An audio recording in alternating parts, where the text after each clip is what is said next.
Magandang umaga mga kaibigan, ikinalulugod ko kayong tanggapin para sa ating bagong episode ng Bayway ng Nakaraan! Ano yun?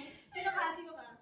Ako po si Aracel de la Cruz. At ako naman si Roro. At sa araw na ito, tatalakayin natin ang isang napakahalagang paksa na may kinalaman sa ating wika, kultura at pambansang identidad. Ang wikang Filipino.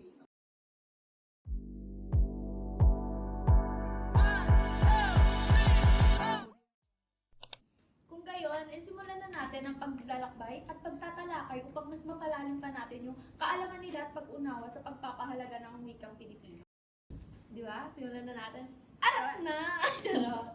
Ay, naniniwala ka ba, Ara, kapag sinabi ko na nakaimbento yung mga ninuno natin ng isang natatanging sistema ng pagsusulat na tinatawag na baybayin? Siyempre, Siyempre may reference tayo niyan, mama. inaral mo nga eh. Kaya may podcast natin eh. So, ayun nga, nakaimbento nga sila ng maraming simbolo. At malaki ang naging contribution nito sa ating kasaysayan. Kaya lang, kung sakaling buhayin ito ngayon, baka sobrang maging mahirap na gamitin ito at ilimbag. Iba-iba na kasi yung panahon natin ngayon eh, di ba? Iba't iba na rin tayo nakasanayan sa pagsulat, saka sa pananalita. Parang epekto na rin yun ng mga nanakop sa atin, gano'n. Oo. Agree ako dyan, partner. Parang hindi ka agree. Agree ako. Isipin mo, kung ako siguro yung unang naglimbag, hindi mo nakakalain na baybayin yon. Pero kung tutuusin, sa baybayin na rin nagsimula yung maraming aspeto ng ating kultura, kaya ng mga pamahiin, paniniwala, at mga tradisyon. Kaya siguro hindi na rin nakapagtataka na marami na sa atin, hindi lang mga Pilipino, ang may mga pamahiin na ipinasa mula sa atin ng mga lolo natin. Lolo't lola, ikaw meron ka bang alam na pamahiin? Oo, naalala ko pa nga, kasi mabagal kasi ako kumain, di ba? Oo. Tapos laging nasasabihan na, wag mo muna pagligpitan kang si Roro kasi baka di na yun makapag-asawa. Eh, yun na yung gusto ko eh, yung mga mag-asawa eh. Ikaw ba? Meron ako, pero konektado din siya sa sinabi mo. Ang alam ko na pamahiin noon, sabi, kapag kumakain ka, tapos lumipat ka ng upuan, dadami daw asawa mo. Eh, di trinay ko. Tignan natin 10 years after. Kaya, kung sa tingin mo, or sa tingin natin, kung bubuhayin natin yung baybayin sa modernong panahon, parang ang hirap na eh. Kasi, isipin mo, sa pag-aaral natin, alpabeto na yung gamit natin. Kaya, kung ibabalik natin yung baybayin, parang sobrang hirap na. Hindi parang, sobrang hirap na. Sobrang hirap na talaga. Kaya ang baybayin, naging isang makulay na simbolo na lamang siya ng ating kasaysayan at ang ating pagnanasa na mapanatili ang ating kultura. Ayun yung sa tingin ko Pero Ara, yung mga pamahiin na yan, hindi na lahat naniniwala dyan eh. Pero sinusunod pa rin natin dahil yung mga lolo't lola natin o yung mga nakakatanda, eh ginagawa pa rin or pinapaniwalaan pa rin. At sinusunod naman natin yan bilang respeto. At sa baybayin naman, sa pag-aaral nun, sa tingin ko kasi yung mga tao ngayon, yung mga tao sa modernong panahon ngayon, mas pinipili nilang aralin yung mga wika na hindi naman sa atin, kaysa dun sa baybayin na atin. Diba? At ayun nga, siguro nga, napaisip ako eh, nung sakupin kasi tayo ng mga Kastila, grabe yung dinanas ng mga kapwa natin Pilipino sa kamay nila. Mantakin mo, hindi lang nila tayo tinuruan sa ating sariling wika, kundi pinipigilan nila tayo maging edukado. Takot sila na magkaroon tayo ng lakas at kakayahang magimagsik laban sa kanila. Kaya pinipili nilang mapanatili ang kanilang kapandalingan. Dahil alam nilang, ang edukasyon at wika ang pinakamalakas na sandata ng isang tao o bansa para sa pagbabago at kalayaan. Hanggang ganun. Hanggang ngayon, ganun pa rin yan. Kaya siguro natatakot din sila na maghiganti ang mga Pilipino.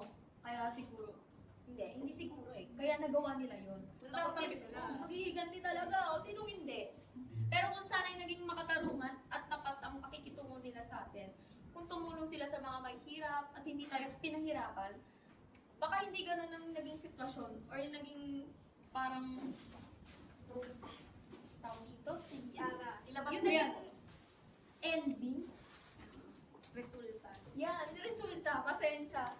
Kung kung binigyan nila tayo ng pagkakataon na umunlad at maging malaya, tiyak na magiging mas maayos ang lahat. Kasi tayo, nabubuhay tayo sa sa naging resulta nung nakaraan, yung lahat ng epekto ng mga ginawang pananakop sa atin. Doon na tayo nabubuhay eh. Siguro kung hindi ganun or walang pananakop ang nangyari, ibang sitwasyon yung meron ng Pilipinas. Ibang Pilipinas ang meron ngayon. Ayun ang sa tingin ko. So, dahil nga sa ganong hindi makatarungan trato, napilitan tayo maging magsik. Ang mga sakripisyo ng ating mga bayani, naging sobrang tindi, na ginugol nila yung kanilang buhay para lamang sa, hindi lang lamang, pero para sa kalayaan ng Pilipinas. Subalit, ayun nga, ang nakakalungkot at nakakabigla, kapwa Pilipino pa ang naging dahilan ng kanilang pagbagsak. Nung panahon ni General Luna, sakop sila noon ng Kastila. Tapos yung iba nating kapwa Pilipino ay nakikipag-alyado sa mga Kastila, marami na rin sa negosyo, na naging dahilan din para mag-traidor sila kay General Luna at sa bansa natin, na nakipagkampihan sila doon kasi takot sila masira yung negosyo nila na pinaghirapan nila. Pero ayun yung naging kapalit. Parang Bansa mas natin. pinili nila na magparami ng yaman kaysa mas parang isalba ang Pilipinas. Pero anong nangyari sa nang iyaman nila, di ba? Ayun yung pinagpalit nila. Wala din. Hindi naman na sama sa hukay. Totoo. Bakit ganun, no? Na hindi ba't sa ganung pagkakataon, dapat nagkakaisa, dapat nagsilbing kabay na. Dapat mas nanaig yung pagkakaroon ng yung ano ba Tagalog nito? Ano? Yung proud Proud. na bilang Pilipino. Alam mo, iwan na natin sa viewers natin yan. Ngunit sa huli nga, kapwa Pilipino pa natin yung naging kalaban na tila nawalan tayo ng pananaw sa ating mga pangunahing prinsipyo. Ang pagtutulungan, pagkakaisa, at pagmamahal sa bayan. Nakakalungkot din na kahit gaano ipinaglaban ng Pilipinas noong panahon ng pananakot ng Amerikano at Hapon, hindi pa rin natin maiwasang malimot yung mga pinagdaanan ng mga Pilipinong pinahirapan, parang yung mga pinagdamutan. Ngunit sa kabila ng lahat ng yun, ipinaglaban nila ang ating wika. Yung wika na sumisimbolo ng ating pagkakakilanlan, pagkatuto at kultura. Sa bawat pagsubok, ipinakita nila na ang wika hindi lamang isang paraan ng komunikasyon. Gaya nga na sinabi mo, isa rin itong sandata laban sa mga sumakop sa atin. Kaya sa huli, mas nanaig pa yung salitang yung salitang Filipino. Naghalo na sa utak ko yung sasabihin ko. Filipino. Sorry. May kanta yan, di ba? Na nagsilbing tulay sa pagkakaisa, o kaya yung nagpapatuloy sa pagtangkilik ng ating pinagmulan. Kaya sa kabila ng lahat ng hamon, ito yung nagpapatibay sa ating pagka-Filipino at sa ating pagiging isang bansa. Kung hindi dahil sa ating wika, yun nga sa ating wika, baka hindi na natin nahanap ang lakas upang magkaisa at magtagumpay. Grabe, pinagbago mo, Ara. Di ba? Kanina sabi mo, Napakadami kong natutunan. parang wala kang pakisabi ka. Pero nung pag ako pinapakinggan kita, parang ayun ba yung walang pakisabi ka natin? Parang Kasi- namang inaaral mo yung buong masaysayan ng Pilipinas. Kasi nga, nakuha nga niya yung interest ko para matuto or unawain pa lalo yung ating wika. Pero yun nga, sa pagdaan ng panahon, marami na rin umusbong na pagbabago sa wika na ginagamit natin, di ba? Para bang nakakalimutan na ng iba kung saan ito nagsimula at kung paano nahirapan yung mga ninuno natin. Sa kasululuyan kasi mas nangingibabaw na ang paggamit ng Ingles. Kahit tayo nga minsan Oo, hindi natin sobrang maiwasan hirap. May nababanggit tayo na mga salitang Ingles eh. Na hindi natin alam kung paano bigkasin. Oo, sa Tagalog, Oo, di ba? Sa Pilipino. Or Pilipino pala, Pilipino. Ayun nga, Sige lang. yung mga bata ngayon, mas inuuna ng mga magulang na ituro yung salitang Ingles. Na minsan kapag pakiramdam kasi daw nila, na kapag tinuro nitong Ingles sa bata nito, ay, ang tali-talino nito. Oo, Ang ayaw pa yung naging basihan nila. Ang layo-layo mo. Marunong ka mag-English, patalino yan. Oo. Ay, hindi dapat ganon. Minsan kinukumpara pa nila sa mga bata na ng Tagalog, di ba? Oo, Parang na feeling social. nila superior. Oo, social, yung Labas. Kaya rin siguro, parang nababaliwala na natin yung kahalagahan ng Pilipino sa ating kultura at identidad. Identity. Identidad. Kaya hanggang ngayon, mapalad tayo na tinuturo pa rin itong kurso na to sa atin, ang wika. Nagulat nga ako, may ganito pala tayong kurso. Tech medtech, no? Kasi sobrang hirap. Mm. Lalo na ngayon, kahit ngayong podcast natin, nahihirapan ako na sobrang Tagalog or Filipino. Kasi hindi ko alam yung ibang salita kung paano ko ipaparamdam or ipapahatid sa inyo kung ano yung gusto kong sabihin. Kaya sobrang ayos din na nagkaroon tayo ng kurso sa ngayon. Kaya nararapat talaga na ang paksang Filipino ay mas lalo pang palaganapin sa mga akademya at higit sa lahat ang pagsasalita ng purong Filipino o Filipino daw. Nasanay kasi tayo natin Tagalog, no? Filipino. Parang Oo. ngayon lang talaga mas na Filipino na ngayon, hindi na Tagalog. Parang yung pagkakaiba-iba. Ngayon ko lang din nalaman yun na ang Filipino, ayun yung wika natin. Tama ba ako? Baka mali ako Filipino ah. na Kasi dati- akala ko dati kapag sa Pilipinas ka, ay, Tagalog. Tagalog. Kapag Pilipino, ito yung tayo. Ngayon hindi na ako Tayo, masalita hindi, ng- tayo ngayon. Hindi na ako masalita ng pakitagalog nga to. Oo. Paki-Filipino nga to. Napaka-social. Social. Grabe. Masyado ko na maraming nalalaman sa mga kasaysayan ng Pilipino. Hindi ko alam yon, hindi halata sa mukha. Uy! Pero Teka lang, i-off nyo. pero kung tutuusin, kailangan pa talaga natin pagyabungin. Oh, yawin! Alam mo yan? Hindi mo alam yon. Pero ayun nga na, hindi lang ito tungkol sa pagtuturo ng wika, kundi sa pagpapahalaga na rin ng kultura, ng kasaysayan at mga tradisyon. Kung mas marami tayong magtuturo at magpapalaganap ng wika sa mga paaralan, magiging mas malakas ang ating identidad bilang Pilipino. Oo. Ang Filipino, sa kabila ng mga pagbabago, ay dapat maging buhay na bahagi ng ating edukasyon at sa ating pang-araw-araw na buhay. Dapat, Ano? dapat ipagmalaki natin ang ating wika. Nagmamalaki ko na nga eh. Paano? Pagyabungin. Oh, alam mo yan. Labas lang ang kaibigan. Kaya sabi ko, katulad na yung sinabi ko kanina, kailangan pa talaga natin pagyabungin ang ating wika. Hindi na pa yan. Kasi naging isang malaking issue to na magpapatuloy ang hindi paggamit ng ating sariling wika. Kaya, Alam mo, may alam ko ako dyan na sinabi ni Rizal. Ano? Oh, may alam ka na ang sinabi ni Rizal. no limiting touch me not. Ang sabi ni Rizal, ang hindi marunong magmahal sa sariling wika, ay mo isda. Hindi!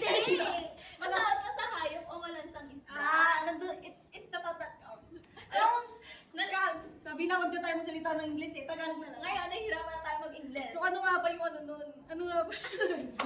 Alam pa yun eh, nakikinig kasi ako sa Filipino teacher ko noon. Ikaw hindi, kaya hindi mo alam yon. Kaya sana, sa mga susunod na henerasyon, magpatuloy pa ang pagpapalaganap ng wika natin. Hindi lang bilang isang asignatura, kundi bilang buhay na bahagi ng ating identidad. Dapat hindi lang tayo natututo ng Pilipino sa mga paaralan. Para lang Tulad matuto, ito. para lang matapos. Dapat may yung kusa ka kurso. din eh, no? Oo. Dahil ano ka talaga, kuryoso ka talaga. Ipagdasal natin yan, Ro. Paano Paano dasal? Patagal ang panahon na parang tilang mas marami pa tayong hamon eh. So, hindi lang tayo bilang mga Pilipino, kundi bilang mga mamamayan ng buong mundo. Dapat matutunan natin kung paano balansehin ang mga bagong wika teknolohiya habang pinapahalagahan din ang ating pinagmulan. So, iyon ang tunay na progreso para sa atin para sa atin. Ang pagkakaroon ng malalim na ugnayan sa kultura at kasaysayan. Kasaysayan. Siya nga, kaya ikaw na nakikinig ngayon. Makinig ka. Makinig ka lang. Huwag kang gagaya sa amin. Sana maging instrumento ka sa pagpapalaganap ng mga impormasyon at mga kwento tungkol sa wika at kultura natin. Malay mo, ikaw pa ang magbukas ng pinto para sa mas malalim na pag-unawa sa kahalagahan ng Pilipino. Tulungan natin ang bawat isa na magtaguyod ng wika natin sa mga darating panahon. Kaya sa episode na to, sana marami kayong natutunan at sana rin namulat namin kayo sa mga kasaysayan ng Filipino at kung paano ito ipagpatuloy na humubog sa ating pagiging Filipino or Pilipino pala. Ang wika natin ay hindi lang isang kasangkapan na tinututunan ko na, hindi lang ito isang kasangkapan na komunikasyon. Ito ay isang mahalagang bahagi ng ating pagkakakilanlan at kultura. Kaya bago tayo matapos, nais namin kayatin kayong ipagmalakian yung wika, kultura at patuloy na magbahagi ng mga kaalaman tungkol dito. Ang Filipino ay wika ng pag-ibig, pagkakaisa at pagkatuto. Kaya huwag natin kalimutan, sa bawat pagbigkas natin ng ating wika ay nagiging buhay ang ating kasaysayan. Ako po si Aracel de la Cruz. At ako naman si John Ross Martirez. At dito na po magtatapos ang ating episode na Bye-bye ng nakaraan! At huwag kalimutan, ipagmalaki ang ating wika. Wika. Tama na, tama